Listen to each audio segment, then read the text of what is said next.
My name is Renita Freitas. Yes, I'm a postal worker for over 30 years. I am out here to support and to let the public know that the post office is not for sale. Going privatizing is not the right way to go. You guys got to think about that. All those rural areas that the post office actually deliver to, the UPS carriers, UPS drivers actually, drop off tons and tons of packages so that the post office can do the last mile.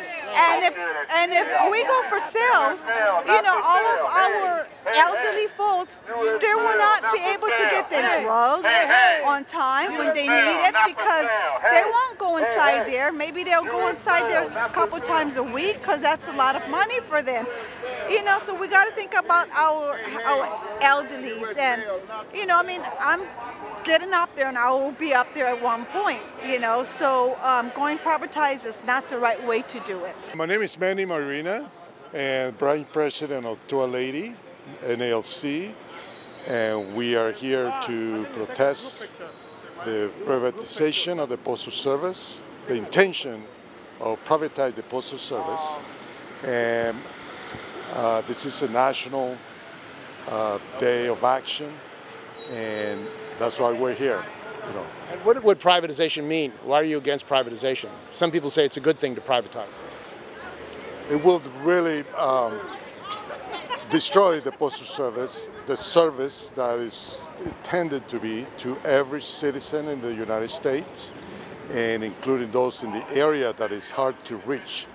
And with privatization, they will cut all the services. And also, it will cut our union, it will cut the benefits that we have, and basically they're going to replace everything. And make everybody temporary part-time like Amazon? Yeah, Amazon, exactly. And of course, the rich gonna get richer. And like, give you an example, like in Germany, when they privatized it, the sending a mail was by 40 cents, and after privatization it costs about $3 after that. So that's one part of it, privatization, and who knows what else they're going to do with it.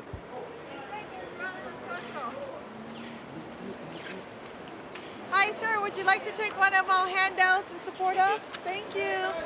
I'm Ed Fletcher from the National Association of Letter Carriers, Branch 1111. We're here today to send a message to Congress that the U.S. Postal Service is not for sale. It is America's Postal Service. It is it's not a partisan issue. There's no money used for taxes. We look after the senior citizens on the route. We give back to the community. Letter carriers are fabric of the community. The current White House administration is proposing to privatize the Postal Service, so we want to get the message out to all of our customers and all of their constituents to let Congress know again that the U.S. Postal Service is not for sale. We also hire a large amount of veterans. These veterans were the most, I think in the civil service, we hire the most amount of veterans, which is a good thing as well. So again, that's what we're about. That's why we're here. That's why we're doing these rallies, and these rallies are here across the nation for the national. This is a day of rallying to protect the post office? Yes, it is, against any efforts to privatize the United States Postal Service. How would it affect the postal workers? I mean, a large number of public workers work for the post office. How would their living conditions be affected if it was privatized? They'd be grossly affected, because what would happen is they would come in, get rid of all of the postal workers, they would privatize it, hire, companies would come in and just hire low-page workers to take care and to do the job. That's exactly what they would do. So benefits, wages are gone. These are good middle-class jobs, American middle-class jobs that help the economy. We need more middle-class jobs. But again, this is the service, the Postal Service, and they would not care about service, they would care about profits. It's even in the Constitution, isn't it? Absolutely. It is part of the Constitution. We'd like to keep it that way, to provide universal service at a universal rate. Yeah. It seems to be a general trend of privatization, outsourcing, get rid of government workers. Do you think there's a plan by the big companies to basically privatize everything? Well, I wouldn't doubt that at all. What they want is just to make money, to take like the big cities like Oakland, San Francisco, wherever the most profitable areas are. And the areas that would suffer is those in the valleys and the outlining areas, and whether it's getting medicine to those boxes, to those customers, it would affect all of that. So yeah, they want to make money and sell out the Postal Service. and it's just greed in the end rather than service to our customers. And there are a large number of African American Latinos who've gotten good jobs in the post office, public service jobs. You think it's going to doubly affect these people who are now public workers? I would say absolutely. The United States Postal Service is a very diverse organization that hires a lot of minorities, and again, these minorities give back to their communities, and it's a good middle class job. To me, it's the degradation of the middle class by selling out companies that are good middle class companies that provide benefits. Because again, who's going to buy groceries and clothes and cars if you don't have good middle class jobs to so they can do that? So I think it does hurt the economy in the end, and it does specifically hurt, like you said, a lot of ethnic folks who are part of the United States Postal Service. And there are other public agencies that are privatizing. EPA, they'd like to get rid of many public agencies. You think there should be a national movement of all public workers to fight privatization? I know the AFL-CIO gets involved, and I believe that's already happening, but I do believe all of us should join together again to protect our rights in the workplace. Unions organize for better hours, wages, and working conditions, and that's what it's about. To me, if you go privatize everything, it's a race to the bottom. Again, you get rid of the current wage structure, benefit structure, and what do? You sell out the company, you start all over, and you hire from the bottom. So that obviously affects the economy and all those workers as well. Yeah, I had carried mail for 15 years. We looked after the senior citizens on the route. I saw the kids grow up. We gave back to the community through the letter carrier food drive, as well as just talking to them. They cared about us. We were fabric of the community. So again, your letter carrier does care, the same person every day. If the mail piles up, we know who to call, and people have come. We've also reported crimes in the community as well. So it is so important to have the Postal Service stay intact as an entity that serves the American public and doesn't serve corporate greed. We hear about them trying to privatize the post office with their false information about the funding that we get. Post offices support themselves. Each post office makes their own money, so we get no money from the government. As for issues, well, there's a lot of issues. There's women's issues. What women's issues are? Right now with Kavanaugh being put on the Supreme Court, with them trying to get rid of Roe versus Wade, which is a really issue for a woman. It's a woman's body. As for the post office, they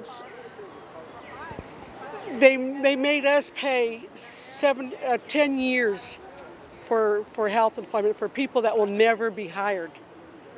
And so it's like $75 billion that's in there. So you're kind of thinking they want to privatize so they can get a hold of that money. We need to fight for our jobs. And every time you get a Republican in office, that's the first thing they go for, privatizing us. So, How long have you worked for the post office? I've been a carrier for 20 years. I've worked for the post office for 27 years. So. And what's your name? Petra. So, privatization and outsourcing, how is that affecting you? Well, if they privatize, they can get rid of all of us and then just bring in people for lower wages. They say you have to compete with Amazon and all these non-union carriers? Well, you would have to compete with them. Another thing is, we have an arrow key that we use that opens up all the boxes, and we're the only ones that have those boxes. Now, do you want to open that up to where everybody else has that key? And so that's another. So it's a secure issue. Secure issue because And voting, voting, we do the ballots, we get the ballots in and all that. For the key for the boxes, it's like if you live in a condo place that has, boxes of mail, we have the key that opens that. Now, anybody that works for anything can have that key. They can just go in there, and so it's a lot of issues. You can get a couple of thousand steps in right here. Couple of thousand steps. U.S. mail, not for sale. Let's get a couple of thousand steps in. Hey, I haven't been to Portland. I'm working. I can't even get off in time. Shirley Taylor. Okay, and what we're doing today is notifying the public of the Trump's administration to attempt to privatize the Postal Service. And, the Postal Service is not for sale. It's in the Constitution. We don't take any public money at all. at all. So there's no need to privatize it because everybody should get mail service, and it should be universal, and it should be the same for everybody. If they privatize it, it's not going to happen that way. The mail is just sacred, and everybody should get it. And so that's what we're out here, just letting the public know. Please join us in our fight to stop privatization of the U.S. Postal Service. Are you a postal worker? I am a retired postal worker. How long did you work for the post? Probably 36 years. I actually am a union rep. I did my career in Alameda, California, and I started when I was 19 years old. I'm 76 now, and I'm still with the post office, okay? Because it's really a public treasure. It really is a public treasure, and it should not be privatized. It really shouldn't. My father works here. So you're worried about your father losing his job? Absolutely, yes. He's been with the branch as long as I've been born, as long as I've been alive. So, I'm here to support him as much as I can. What's your name? Jacob. My name is Ron Jones. I'm a city letter carrier here in the city of Oakland. Been working here for 39 years. I'm also a state officer with the State Association of Letter Carriers. It's the political arm of our union here. And we're out here today we're just trying to stop the privatization of the Postal Service. The Trump administration have let some signs go where they may want to do that. One government agency is already gearing up for it here. So we're trying to put a stop to that. We have two resolutions right now in Congress, one in the House where we have probably over 200 co-signers, and we have one that just started in the Senate here. Our congressional members here in the Bay Area support us. They're behind Why us. are they trying to privatize the post office? Pretty much why they're trying to privatize everything else for money. That's the name of the game here. You think private contractors, or they want to come in and take over the profitable parts of the post office? Oh, it's no question about that. How does that take place? Well, I don't know their detailed plans, but I could see off the back they would probably take our most profitable one, which is our overnight delivery express mail here. That would probably be the first to go. Probably second would be our priority mail that we deliver here, or packages, I should say.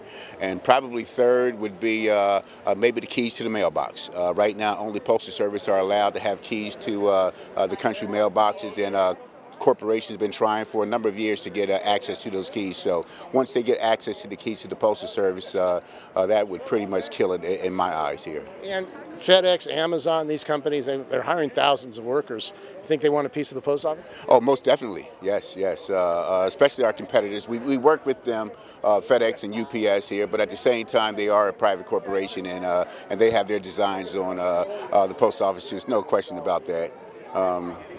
But we want to keep it private. We think we have the best postal service in the world. We deliver to everyone, rich or poor. Every community gets served here, and they get served in a good way here by public employees. So if it was privatized, these poor people, Latinos, African Americans, rural people, they would be... That's probably what would happen there. You would see a large segment of urban areas that's not served, a lot of the rural areas that's not served here, and so we see the handwriting on the wall, and we're doing everything that we can do to prevent that here. Now, let me say this. This is we have help on both sides. We have a number of Republicans, and a growing number, who are against the sale of the Postal Service, especially those Republicans who serve rural areas in our country here. The post office is very central to everything here, and so they're totally against any type of sale against the post office. And this is a national action of 3 postal unions. What is this happening? Actually, 4 postal unions: the National Association of Letter Carriers, which I'm a part of, the American Postal Workers Union, which is another one, the Rural Letter Carriers Union, and the Mail Handlers Union. So all 4 of us are combined together, having a day of action across the country right now on this day at congressional offices and post offices throughout the country. U.S. mail, not for sale. Hey, hey, hey. U.S. mail, not for sale. Hey, hey, hey.